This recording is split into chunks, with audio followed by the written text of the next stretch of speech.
Well, it appears to be the preferred means of communication by former President Olusegun Obasanjo in his correspondence with top-ranking officials in governance. Not too long after the former president wrote a letter to President Goodluck Jonathan, Chief Obasanjo has written yet another letter, this time to the chairman of the People's Democratic Party, Alhaji Bamanga Tukur, threatening to withdraw from the ruling party's activities if it continues to have PDP Southwest chieftain Buruji Kashamu as a member of the party.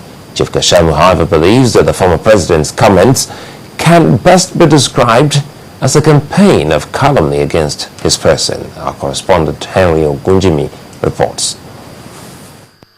Yes, it's another letter from the former Nigerian president, Chief Olusegun Obasanjo. Only this time, it is not to the presidency, but to the national chairman of the ruling People's Democratic Party, Alhaji Bamanga Tukur. A second letter in close succession, Chief Obasanjo, in this one-page letter to the PDP ainsman, expressed his displeasure with the party for activities which he said he had found unsavory.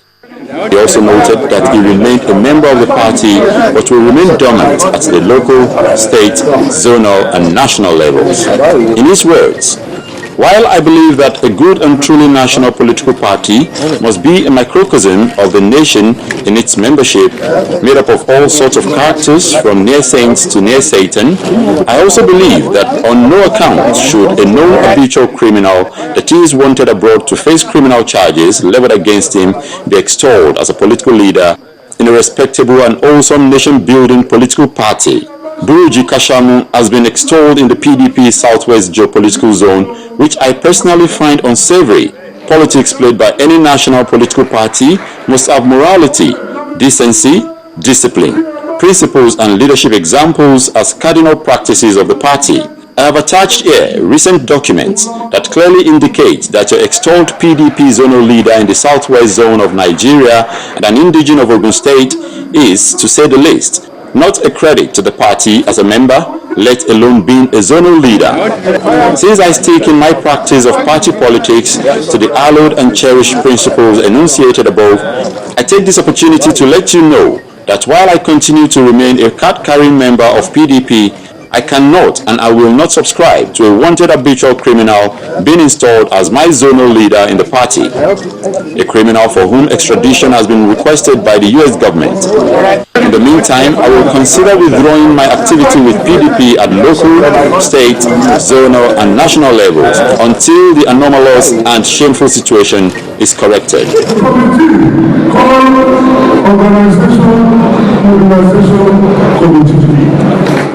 The party's zonal chairman in the southwest zone, Buruji Kashamu, wouldn't just let these allegations pass. In an earlier reaction to similar allegations in Chief Obasanjo's letter to President Jonathan, Chief Kashamu relived how he was brought up in politics by Chief Obasanjo. The billionaire said he was friends with the former president and he was introduced to presidency in the first place by Chief Obasanjo. In his words, I am not ashamed to say ex-President Obasanjo was my adopted political father and I was also his adopted political godson. We were partners. We planned and executed things together.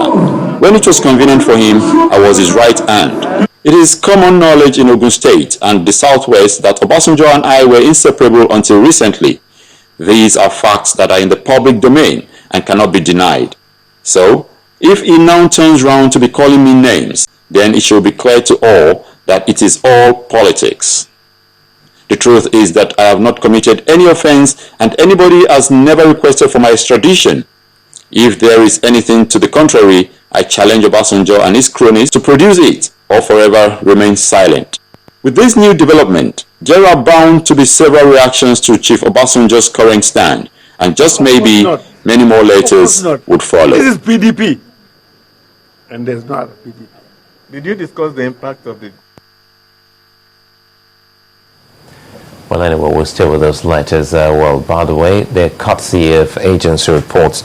Now to other stories here on the News at 10. As the Harmattan period continues to hold sway, parents have been asked to be on the alert for signs of discomfort in their wards and act promptly in order to prevent simple self-limiting respiratory infections from becoming life-threatening situations.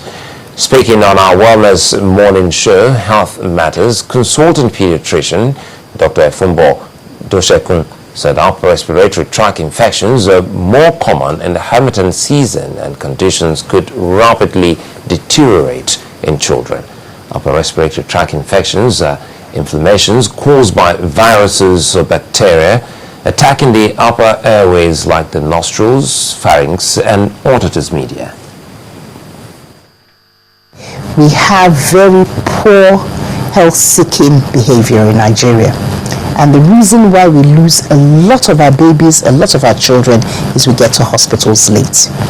And so there needs to be more hospitals by the government, by NGOs, by private sector entrepreneurs, because we need to create more access. That means we need to have services that are easier for people to come through, go out, because it's this long wait, or the high cost of care that keeps patients. So our mothers need to be worried if our children are irritable, if they have a high fever. Any child has a fever more than 37.4. When it comes to children, must go straight to the hospital. Don't wait for it to get to 38. It's the adults that can wait a bit later. Well, regular medical checks, healthy diet, and being physically active are some of the activities that promote good health. But how often do you incorporate these activities into your daily living? On our Focus on Health tonight, our correspondent Yomi Otaigbe reports on why your health should be a matter of great importance.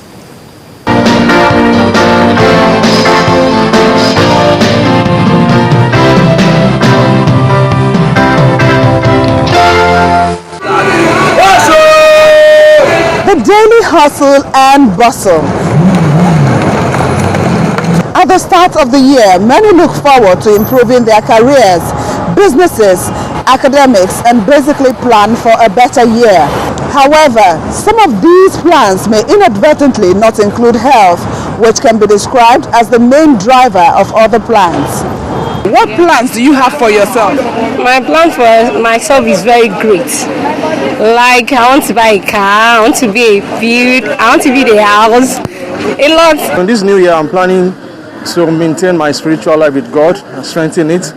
I also want to develop my family life and then social life. I need to be more social, have a good network, and the family, my health wise, I think I need to boost my health, trim the fat, and stay fit. We pray to God that all God should help us. It doesn't take much time to assess your health, and there are various categories of a health checkup. For instance, you could just go into a hospital, ask the doctors or the nurses to check your blood pressure. To do that, you just need a few minutes. You can also use the same opportunity to check your temperature, to check your weight, to check your height. With that, you determine, am I an adequate weight for my height, for my age? You check your blood pressure, is it normal? You can use the opportunity to also check your blood sugar. Within a few seconds, is my blood sugar normal? And you can check the urine, because the urine also mirrors many of the events going on in the body. Getting more active and setting realistic goals are also some ideas to consider, as sedentary lifestyle and stress have been pinpointed as risk factors for some medical conditions.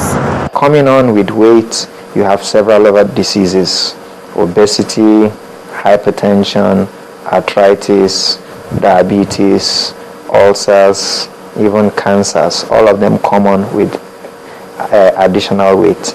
And that is why a person should not live a sedentary lifestyle. Try to have physical activity, at least 30 minutes brisk walk 3 to 4 times a week. If you stress up, then one may become a psychiatric patient. Okay, you may not be able to sleep, the neurochemicals in the brain may be activated, and before you know it, the brain may be rewired. into another way.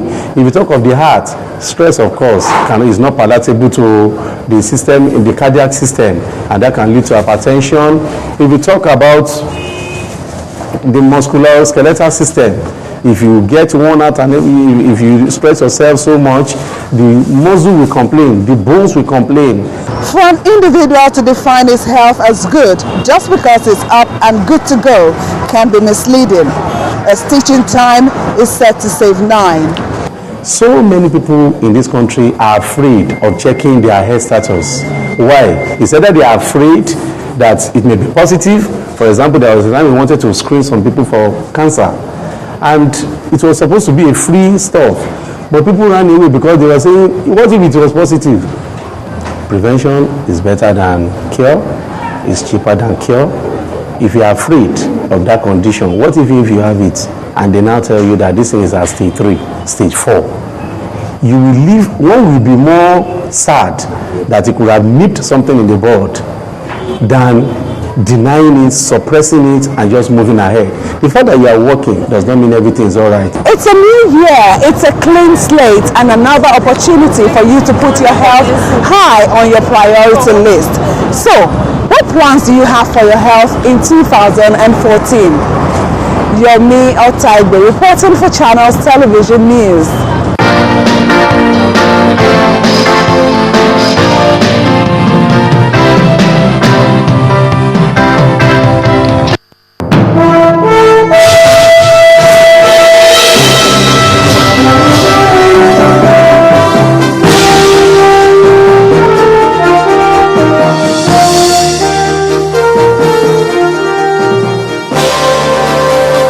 Let's go to our business news studios. We're with Adeshawa Josh.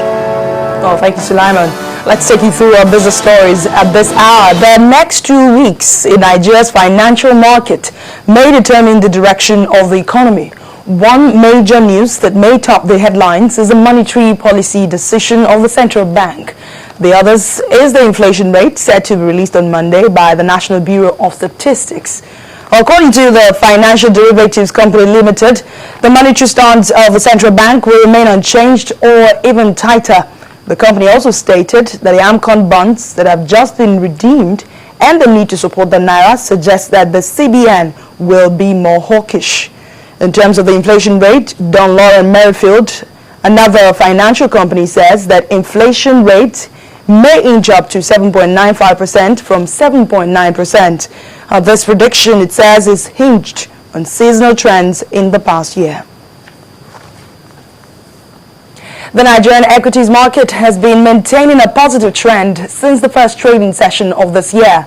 This week, the market recorded more gains as the key index inched up by 0.07% to remain above the 41,000 psychological line.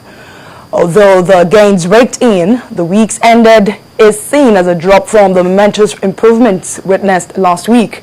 Now, stockbrokers are, however, optimistic that the upward trend will be sustained throughout the month. We've seen a lot more activity, so it's not just a question of the market gaining in terms of its index, but the capitalization too has improved. I think that volume-wise, or in terms of market breadth, yes, you probably would have registered some decline relative to last week. But overall, I think it's still positive, for the entire market, because just like you rightly alluded to, the gains of Monday to Wednesday and that of today has ensured that the market has closed in the positive territory for the whole week. All right, so I'm upbeat on the market outlook for the entire month. I think the effect will still remain positive. A number of stocks will continue to do well in terms of the evaluations. Quite a number of them still remain very attractive. We haven't seen anything to have a compelling downside in the market at the moment, and therefore I remain positive for the month.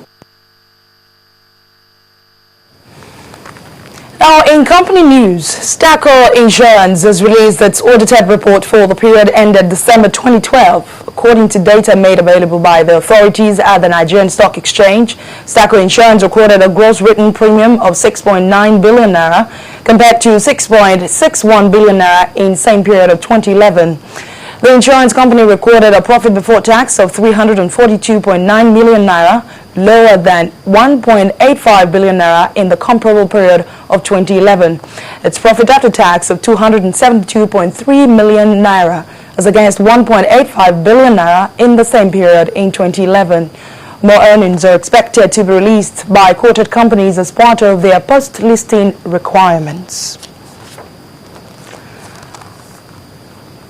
Finally, French oil and gas company Total is due to announce its investment in the UK's shale gas industry. According to reports, Total will be the first of a major oil company to invest in the shale gas in the United Kingdom. The British Geological Survey estimates that there may be 1,300 trillion cubic feet of shale gas present in the north of England. But the process to extract shale gas, called fracking, has proven very controversial. Fracking involves drilling deep underground and releasing a high-pressure mix of water, sand, and chemicals to crack rocks and release gas stored inside. And that's business news at this hour. Sulaiman will be back in just a minute.